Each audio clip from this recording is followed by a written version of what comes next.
Hello everyone. I warmly welcome you all on our channel Star IQ. तो चलिए जल्दी से सब्सक्राइब कर दीजिए अगर नए हो तो और बने रहिए हमारी एनसीईआरटी की वीडियोस के साथ। आज का हमारा टॉपिक कौन सा है, चैप्टर कौन सा है? 16th चैप्टर कौन सा है हमारा? Garbage in and garbage out. Garbage इन कचरा अंदर, कचरा बाहर। तो जल्दी से हम क्या करते हैं, स्टार्ट करते हैं हमारे इस चैप्टर को, कचरे को। तो कचरा क्या है?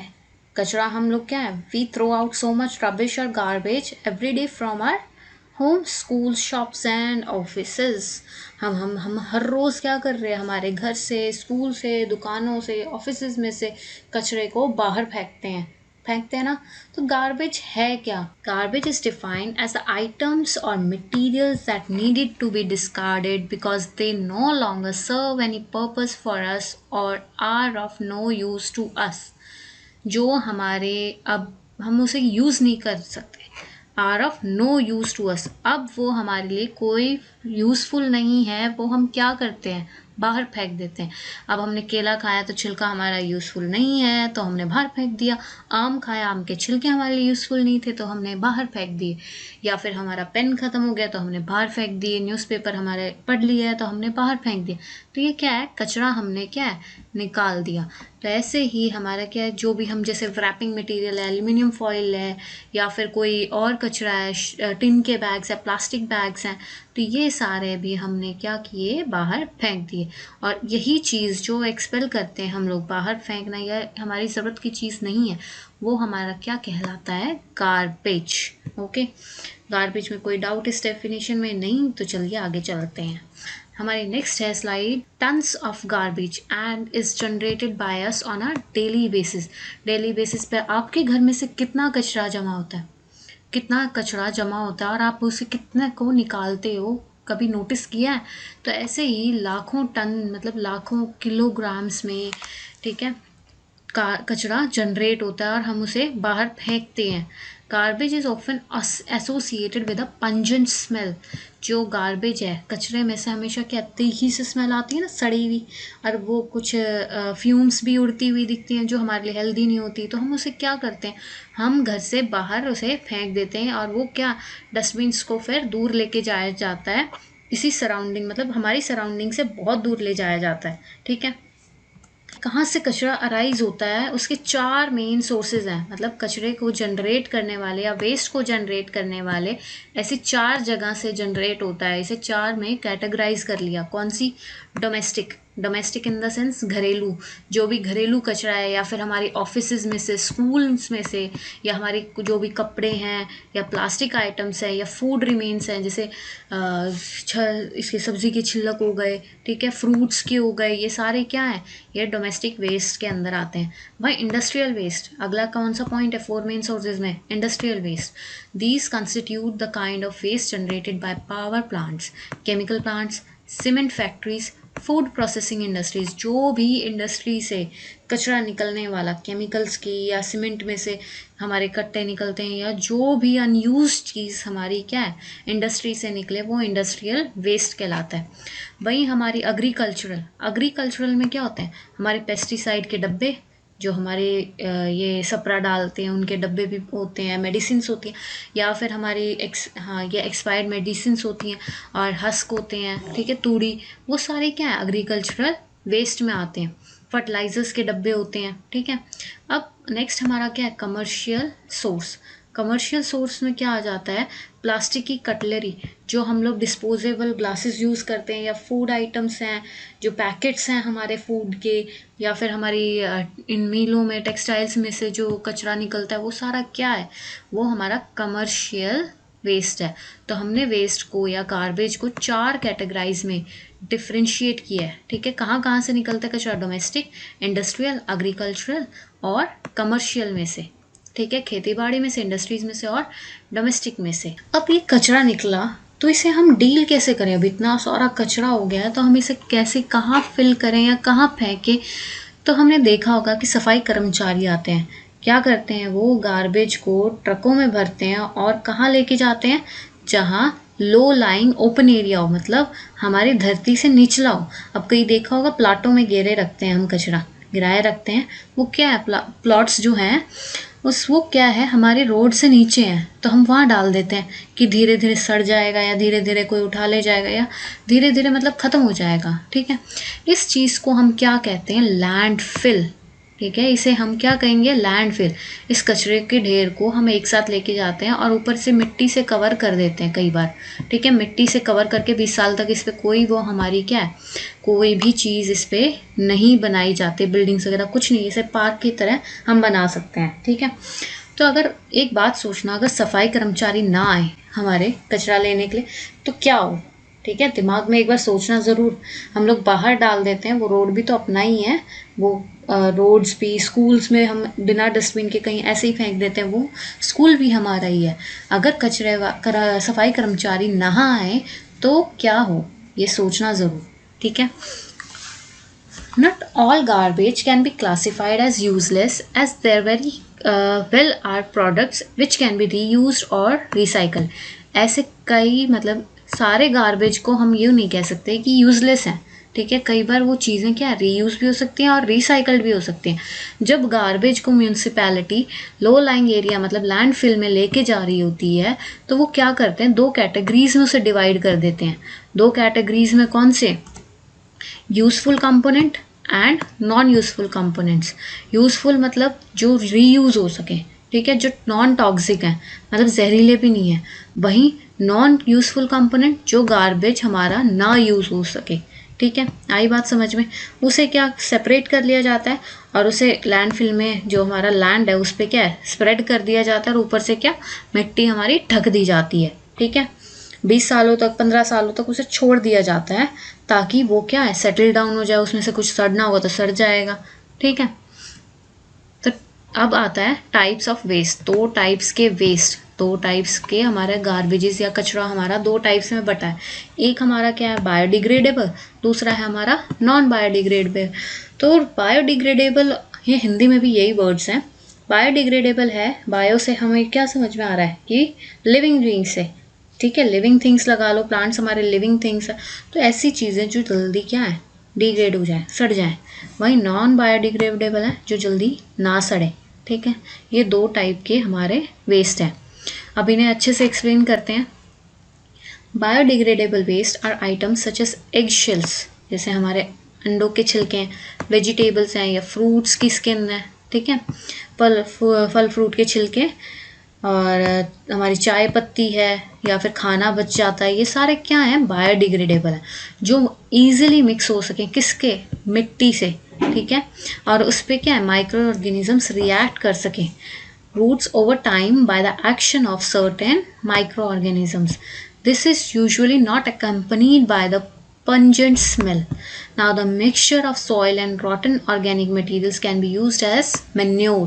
अब जो ये सड़ गई है मिट्टी के अंदर हमारा ये ऑर्गेनिक मटेरियल सड़ गया है, इसे हम एज अ खाद भी यूज़ कर सकते हैं। क्यों? क्योंकि ये पौधों को न्यूट्रिएंट्स मतलब फ़ायदेमंद रहता है पौधों के लिए। और इस चीज़ को ये मैन्योर का कन्वर्जन क्या कहलाता है, कंपोस्टिंग। ठीक है, कंपोस्टिंग क्या है, conversion of biodegradable waste into manure. ये वेस्ट जो थे हमारे पत्तियां थी या फ्रूट के, ये मैन्योर खाद में इसका बनना हमारा कंपोस्टिंग कहलाता है। वहीं नॉन बायोडिग्रेडेबल वेस्ट क्या है, comprises of items that do not rot over time by the action, मतलब जो माइक्रो ऑर्गेनिजम्स के एक्शन से ना सड़े। ठीक है, जैसे मेटल के स्क्रैप्स हो गए, प्लास्टिक हो गया, ग्लास हो गया। ग्लास को आप कीड़े लग जाएंगे? नहीं ना, कीड़े खाएंगे? नहीं खाएंगे।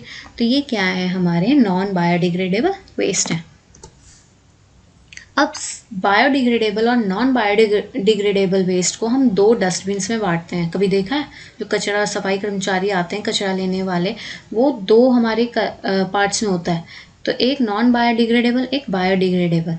नॉन जो ये ब्लू दिख रहा है ये हमारे प्लास्टिक्स के लिए जो नहीं सड़ती हैं चीज़ें उनके लिए होता है। पेपर हो गया, ठीक है, पेपर आजकल तो सड़ने मतलब जल्दी हम उसे रिसाइकल कर लेते हैं। और वहीं केले के छिलके हो गए, बायोडिग्रेडेबल हो गया। ठीक, अब इनके अलावा कई नॉन बायोडिग्रेडेबल वेस्ट में ऐसे भी वेस्ट हैं जो इलेक्ट्रॉनिक वेस्ट और ई वेस्ट, जो हमारी अप्लाइंसेस हैं, इलेक्ट्रिकल अप्लाइंसेस हैं या उनके कंपोनेंट्स हैं, जैसे प्रेस है, आयरन है, तो वो क्या है हमारे वो हमारी ख़राब हो जाती है तो हम उन्हें फेंक देते हैं, नहीं ना। तो उन्हें हम रीयूज़ भी कर सकते हैं, या दोबारा बेच दें ठीक करा के, या रिसाइकल कर लें, या हम फिर उसे डिस्पोज ऑफ मतलब उसके कंपोनेंट्स यूज़ कर लें, ठीक है। तो ये हमारा इन पे कोई भी माइक्रो ऑर्गेनिज्म का रिएक्शन नहीं होता। हमें ये तो देख ही लिया था, नॉन बायोडिग्रेडेबल में कोई एक्शन नहीं होता।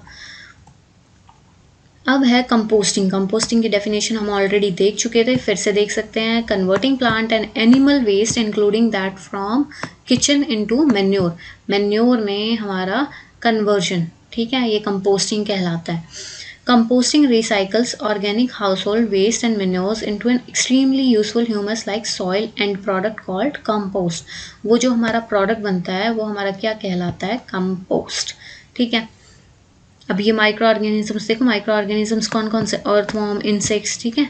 माइक्रो ऑर्गेनिजम्स कौन से? ये मैक्रो में आ जाएंगे, अर्थवॉर्म एंड इंसेक्ट्स। ये माइक्रो में आ जाएंगे, bacteria, fungi, microbes, okay. Water, पानी की नमी तो होनी चाहिए ना, और हवा भी होनी चाहिए। माइक्रो ऑर्गेनिज्म सांस कहाँ से लेंगे? तो ब्राउन एंड ग्रीन, ये सूखा भी हो गया, और ग्रीन हमारा स्क्रैप्स हो गए, तो ये क्या है? कंपोस्ट में कन्वर्ट हो जाता है।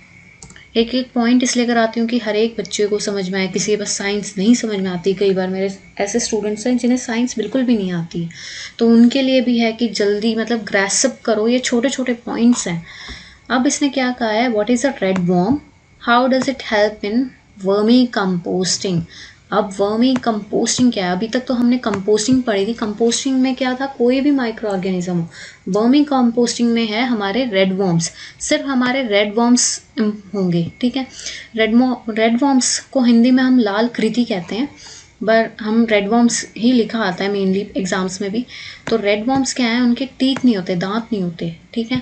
इनकी क्या स्ट्रक्चर होती है? गिजार्ड स्ट्रक्चर होती है, जो इन्हें खाने को चबाने में काम करती है। Red worms do not survive in very hot और very cold surroundings. Red worms ना ही ज़्यादा गर्म में सर्वाइव कर सकते हैं, ना ही ज़्यादा ठंडे में। उन्हें क्या चाहिए? मॉइस्चर चाहिए अपने आसपास। वॉर्म्स क्या है? The worms are put into the pit containing the useful component of the garbage. जहाँ कचरा है वहाँ ये रेड वॉर्म्स हम डालते हैं उस गड्ढे के अंदर, ठीक है। और ये क्या करते हैं? वॉर्म्स कन्वर्ट कर देते हैं गार्बेज को, किसमें? यूजेबल कंपोस्ट में, जिसे उस खाद में उसे क्या उसे कन्वर्ट कर देते हैं, जो कि हम गार्डन्स या हमारी खेती बाड़ी में, किसके लिए? प्लांट्स के लिए। खेत में तो प्लांट्स ही होंगे, क्रॉप्स ही होंगे, हमारी फसलें ही होंगी, तो वहाँ हम उस खाद को यूज़ कर सकते हैं, ठीक है। तो हमने क्या पढ़ा? रेड वॉर्म्स के दांत नहीं होते, वो उनकी गिजार्ड स्ट्रक्चर होती है, ये इंपॉर्टेंट है गिजार्ड। और गिजार्ड क्या हेल्प करता है? उन्हें खाना चबाने में। वही रेड वॉर्म्स को ना ही ज़्यादा गर्मी चाहिए, ना ही सर्दी चाहिए, उन्हें मॉइस्चर चाहिए, नमी तो चाहिए, ठीक है। और ये क्या है? यूज़फुल हमारे लिए क्या है? ये उस कचरे में, जो हमारा कचरा है उसके अंदर हम डालते हैं। फिर आगे क्या कहता है कि गार्बेज को ये कंपोस्ट में कन्वर्ट करता है, और वो कंपोस्ट हम कहाँ यूज़ करते हैं? प्लांट्स और क्रॉप्स में। ये हमारे रेड वॉर्म्स हैं। अब ये एक्सप्लेन कर रखा है एक एक चीज़ डिटेल में कि वर्मी कंपोस्टिंग क्या है। एक बार गो थ्रू कर लेते हैं इसे भी फटाफट। Vermi composting is the process of conversion of biodegradable, non bio, जो सड़ने वाला वेस्ट है उसको लेते हैं, जो नहीं सड़ेगा उस पर तो कीड़े या कुछ भी लगा लो नहीं सड़ेगा, तो वही है। बायोडिग्रेडेबल वेस्ट क्या है? मैन्योर्स में कन्वर्ट होता है, किसकी हेल्प से? अर्थवॉर्म, कौन से? रेड वॉर्म्स जो कहलाते हैं। और वहीं जहाँ अर्थवॉर्म हो सिंपल या इंसेक्ट्स हो, वो हमारी कंपोस्टिंग थी, ठीक है। दोनों में डिफरेंस है। वर्मी में क्या है? रेड, ठीक। फिर है a layer of sand is use as the base to which all the types of biodegradable waste including dried leaves and all excreta, cardboard, a little water is sprinkled on this layer. अब ये लोग क्या कह रहे हैं कि उस जो गड्ढा बनाया है जिसमें सारे बायोडिग्रेडेबल वेस्ट डाले हैं, तो वो क्या है? उस पर हम लेयर ऑफ सैंड डाल मतलब मिट्टी की एक लेयर चढ़ाते हैं, और उस पर क्या पानी छिड़कते हैं, क्योंकि नमी भी चाहिए। और इस मिक्सचर को बनाने के बाद ये चीज़ हो जाए, लेयर ऑफ सैंड भी हो गई, ये भी हो गया, उसके बाद हम रेड वॉर्म्स को ऐड करते हैं, ठीक है। अब रेड वॉर्म्स को ऐड करने के बाद हम फिर से उसे एक ग्रास की या फिर एक शीट ऑफ क्लोथ, कपड़े की शीट से ढक देते हैं, ठीक है। ज़्यादातर हम layer of grass he use करते हैं। The work however is not done yet. ये सब करने के बाद भी अभी काम नहीं हुआ है, जबकि रेड वॉर्म्स के तो red worms need to be fed, उन्हें खाना खिलाया जाएगा, तो कैसे? उनके तो दांत नहीं है, तो हमने क्या पढ़ा था? उनके क्या हैं? गिजार्ड्स हैं। ये क्या करते हैं? वॉर्म्स को ग्राइंड देयर फूड, वो चबाने में, उसे खाने को चबाने के में काम करते हैं। Fruit remain, tea leaves act as food for the red worms. वहाँ कचरे में तो हमने ये डाल दिए, ठीक है, पर उसको भी तो खाना चाहिए। तो ये क्या है, ये बरी का कहाँ हम डालते हैं, ये 2-3 सेंटीमीटर ऊपर मिट्टी के, मतलब जो घास की लेयर थी और मिट्टी की लेयर हमने बनाई थी ना, उसके बीच में वो रेड वर्म्स अंदर चले गए। उसके बीच में हम क्या करते हैं, इन्हें हम बरी करते हैं, मतलब इन्हें डालते हैं, वेजिटेबल्स रिमेन्स को, टी लीव्स को और घास को। फिर आगे कहता है कि हमें पिकल्स, अचार, दूध, विनेगर जैसी चीज़ें नहीं डालनी चाहिए, क्योंकि ये वहाँ पे उन माइक्रो ऑर्गेनिजम्स के लिए हानिकारक हैं। कौन सी? पिकल्स, अचार, दूध, विनेगर और सॉल्टी मटेरियल्स, जितने भी नमकीन वाले हमारे मटेरियल्स हैं, ये ठंडे, ज़्यादा हॉट भी नहीं और ज़्यादा ठंडे इन्वायरमेंट में भी नहीं रह सकते। फिर आगे आता है रेड वर्म्स को केयर की ज़रूरत, केयर भी चाहिए और पानी भी चाहिए। इनका जब खाना, मतलब नरिशमेंट इन्हें मिलती रहनी चाहिए, इन्हें खाना मिलता रहना चाहिए। और इनका खाना क्या था? Vegetable remains, tea leaves, grass etcetera, ठीक है। Recycling of paper. अब पेपर की रिसाइकलिंग कैसे होती है? पेपर की रिसाइकलिंग होती है कि हमने उन्हें क्या किया, एक पेपर लिया, हम इसे एक्सपेरिमेंट के तौर पे भी कर सकते हैं, उसे छोटे छोटे टुकड़े कर लेते हैं और बकेट में डाल देते हैं और उसके अंदर पानी डाल देते हैं, गीला हो जाता है, ठीक है, पानी से, तो वो उसे हम 1 दिन के लिए रेस्ट करने देते हैं और वो क्या है, एक थिक पेस्ट के में वो निकलता है। देखा होगा, चिपचिपा हो जाता है पेपर, और उसे फिर स्प्रेड कर लेते हैं एक वायर मेश पे, जाली पे हम उसे स्प्रेड कर लेते हैं और उसका जो पानी है एक्स्ट्रा, वो मतलब नीचे गिर जाता है।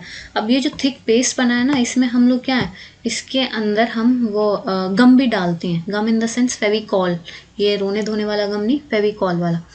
पील this layered paste and then allow it to dry in the sun, paper is ready. जो हमने इसे वायर मेश पे फैला दिया और इस लेयर्ड पेस्ट को हमने क्या किया, पील, मतलब कि ये इसको ऊपर से, फिर ये पानी तो नीचे झड़ गया, उसके बाद हमने धूप में सुखाया और हमारा क्या है, पेपर रेडी है। तो ये हमारा रिसाइकलिंग ऑफ पेपर था। हमने टुकड़े किए, बकेट में डाला, पानी डाला एंड उसमें थोड़ी सी फेविकॉल डाली और ये एक थिक पेस्ट बन गया। और इसे फिर पानी वायर मेश पे हमने क्या है, फैला दिया इवनली, और उसके जो एक्स्ट्रा पानी था वो नीचे गिर गया। एंड देन जो ये पेस्ट था, इसे हमने धूप में सुखाया, धूप में सुखाने के बाद हमारा पेपर रेडी है। प्लास्टिक, अब ये बताओ, बून है या कर्स है, या हमारे लिए फ़ायदेमंद है या हमारे लिए श्राप है? प्लास्टिक आजकल क्या है, डे बाय डे हमारे लिए एक प्रॉब्लम ही है। ह्यूज प्लास्टिक हम लोग क्या करते हैं, बाहर फेंकते हैं, स्ट्रीट्स पे, हमारी गलियों में, या फिर पानी में फेंक देते हैं, या फिर कहीं भी हम लोग क्या है, फेंक देते हैं। तो वो एनिमल्स हैं या बर्ड्स हैं, ये लोग क्या करते हैं, उसे खा लेते हैं। अब कई बार देखा होगा गायें खा लेती हैं। तो ये क्या है, उनके अंदर, उन्हें तो नहीं पता ये प्लास्टिक है, हमें तो पता है, हमें दिमाग दिया है, तो हम इसे डस्टबिन में डाल सकते हैं, पर नहीं, हमें तो ऐसे कहाँ फेंकना है, हमें इसे रोड्स पे ही फेंकना है। और वो खाते हैं तो उनका क्या, स्टमक या गले में ये चोक हो जाता है, ठीक है, तो उनके लिए हार्मफुल हैं। प्लास्टिक बैग्स क्या है, कन्वीनियंट तो हैं, store food items, consuming these are very harmful to our health. ये कन्वीनियंट है स्टोर करने के लिए, पर ये हमारे हेल्थ के लिए क्या है, हार्मफुल, ठीक है, ये याद रखना, हमारे लिए हार्मफुल है। फिर ये क्या कहता है कि it gets worst when dirty and thrown away plastic bags are reused upon mere dusting and washing them which is also very harmful.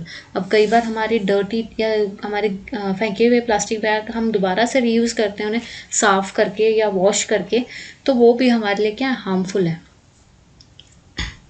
Upon burning, अब उसे जलाते हैं या फिर हीट करते हैं, कभी प्लास्टिक को जला के देखा है, वो डेंजरस फ्यूम, मतलब डेंजरस धुआं या फिर उसमें से वो गैसेस निकलती हैं जो कि हमारे लिए बहुत हार्मफुल हैं, पॉइजनस गैसेस निकलती हैं जब भी हम प्लास्टिक को जलाते हैं। Careless disposal of plastic on the roads also end up choking the sewers, हमारे सीवेज की लाइनिंग्स भी, जो लाइन्स हैं वो क्या है, वो भी हमारी ब्लॉक हो जाती हैं, ड्रेनेज सिस्टम भी, ठीक है। घर में जब हम प्लास्टिक नहीं फेंक रहे हैं, बाहर फेंक रहे हैं, तो वो बाहर भी तो हमारा ही एरिया है, तो हमें क्या करना चाहिए, हमें ये सब चीज़ें नहीं करनी चाहिए। Cows in India die from consuming plastic waste, ये सबसे मेजर कॉज है। काउज क्या है, गाय और पशु, और भी पशु बहुत हैं जो प्लास्टिक्स को खा के मर रही हैं। Plastic, while very harmful for the environment, has become a very indispensable part of our daily lives. अब ये जो प्लास्टिक है ये बहुत ही इम्पॉर्टेंट पार्ट तो है और ये इन्वायरमेंट के लिए हार्मफुल है, पर तो हमने उसका कोई तो तोड़ निकालेंगे ना, तो हमने बायो प्लास्टिक्स बनाए हैं। ठीक है, आजकल बायो प्लास्टिक्स आ गए हैं जो किससे बना है, कॉर्न स्टार्च से या वेजिटेबल की फैट से या ऑयल से। ठीक है, ये हमारे फूड वेस्ट से ही बना है। इन बायो प्लास्टिक्स को कितने दिन लगते हैं, 3 से 6 महीने लगते हैं पूरी तरह सड़ने के लिए। ठीक है, ये पूरी तरह सड़ जाते हैं कितने महीनों में, 3 से 6 महीने के बीच में। What is recycling? अब रिसाइकलिंग क्या है? रिसाइकलिंग का हमारा सिंबल हमेशा यही रहेगा। ठीक है, रिसाइकलिंग इन्वॉल्व करता है कोई भी मटेरियल को न्यू मटेरियल में बनाने, जो पुराना वेस्ट मटेरियल है उसे न्यू प्रोडक्ट बन जाए। ठीक है, तो ये हमारा रिसाइकलिंग है। We can recycle waste paper and make it into new products. ये paper suitable for recycling is called scrap paper. जो हमारा पेपर फ़ायदेमंद है हमारे लिए, जो रिसाइकल हो सके, उस पेपर को हम क्या बोलते हैं, स्क्रैप पेपर। ठीक है, स्क्रैप पेपर कौन सा पेपर है, जो वेस्ट पेपर है हमारा और उससे हम न्यू पेपर या न्यू प्रोडक्ट बना सके, वो हमारा स्क्रैप पेपर। रिसाइकलिंग क्या है, नई चीज़, मतलब पुरानी चीज़ से हम फिर से नया प्रोडक्ट बना दे, वो हमारा क्या है, रिसाइकलिंग।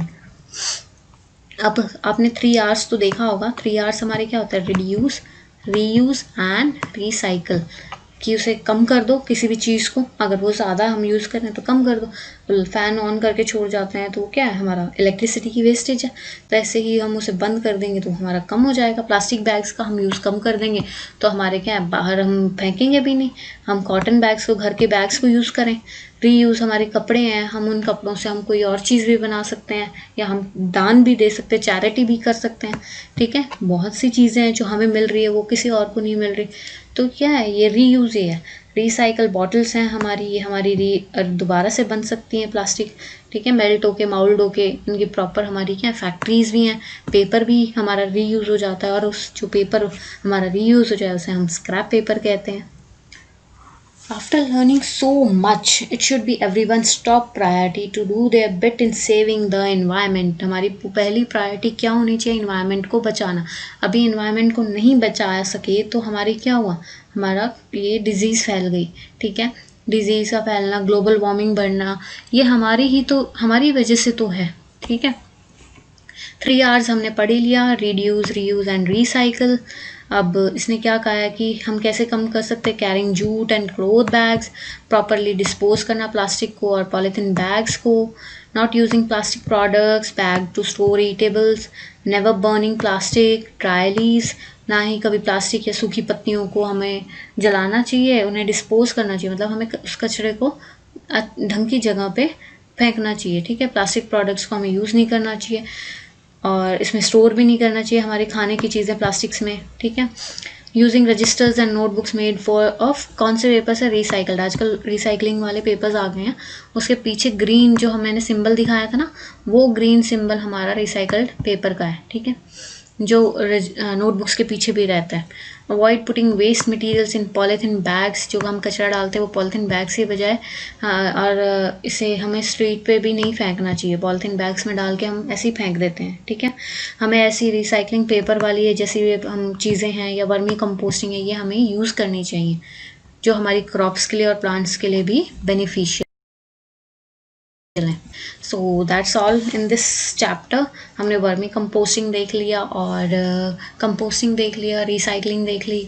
ठीक है, पेपर की, और गार्बेज क्या होता है। अगर ये एक बात सोचना, अगर ये सफाई कर्मचारी हमारे भैया नहीं आते या हमारी बहनें नहीं आती तो हम क्या करते, थोड़ा सोचना ज़रूर, क्योंकि हम तो हमारे घर से निकाल के बाहर फेंक रहे हैं और हम बल्कि ये कहते हैं कचरे वाला आ गया। कचरे वाले तो हम हैं, वो तो साफ़ करने वाले हैं। तो ये माइंड में रखना, अगली बार ये मत कहना कचरे वाला आ गया, ये कहना सफाई वाले भैया आ गए और हम हैं कचरे वाले। सो थैंक यू क्लास, और प्लीज़ स्ट्रीट्स पे कचरा मत फैलाना। Okay, thank you and subscribe our channel star IQ।